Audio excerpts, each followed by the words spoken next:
Okay, so sorry I couldn't be in SGL today, guys, but I'm doing like a little video thing here. Hopefully it works out.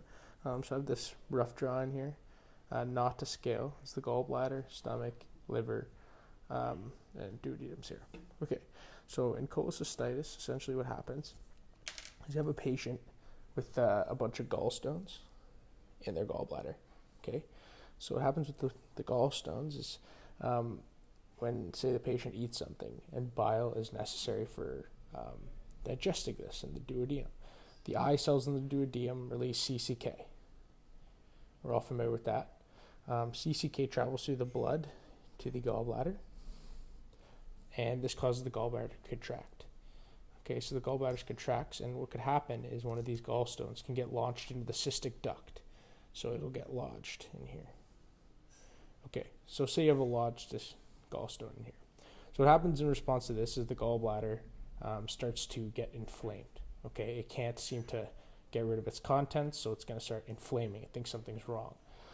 So you get a lot of inflammatory mediators. The mucosa starts to secrete mucus, and you get bacteria buildup. So little bacteria bits will start building up because there's stasis in the gallbladder. Nothing's moving, so it's a perfect bacteria environment. Usually this is E. coli because that's what's most proliferative in the gut.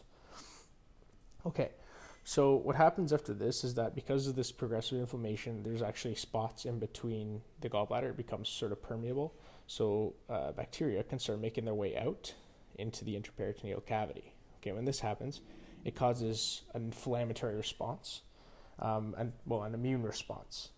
Specifically, so a mass release from neutrophils and other immune mediators, and so this is why we see a high white blood cell count in our patient. Actually, before I say this too, the inflammation of the gallbladder is what causes the right upper quadrant pain, the epigastric pain, and the nausea and vomiting we see in our patient too. Okay, so back to what I was saying, when there's high neutrophil count, it's an immune response. So after this point, you get that fever, whatever flagship symptoms. But after this point, one of three things can happen.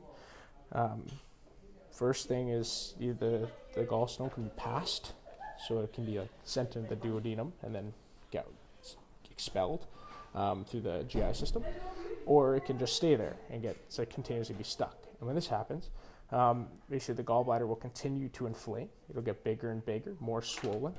Okay, so that'll be a little illustrative here. So it gets swollen and swollen, and then it'll start to compress on vessels that are supplying it. So these vessels will start getting compressed, and you get ischemia that results. And when this happens, if there's an ischemic gallbladder wall, it starts to get weakened, so it can perforate easily. And when this happens, so say the gallbladder wall were to perforate, all the bacterial contents would spill into the intraperitoneal cavity and can lead to sepsis, which is terrible. Very dangerous. This is where they have to remove the kidney, the gallbladder, which is what Chantal is going to get into.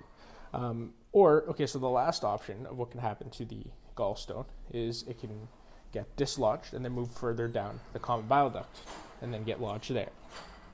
So it'd be like, boom, right here.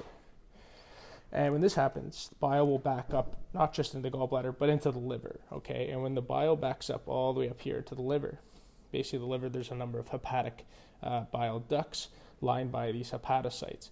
And what happens is when there's a lot of pressure in these bile ducts, the bile will start leaking into the bloodstream, okay?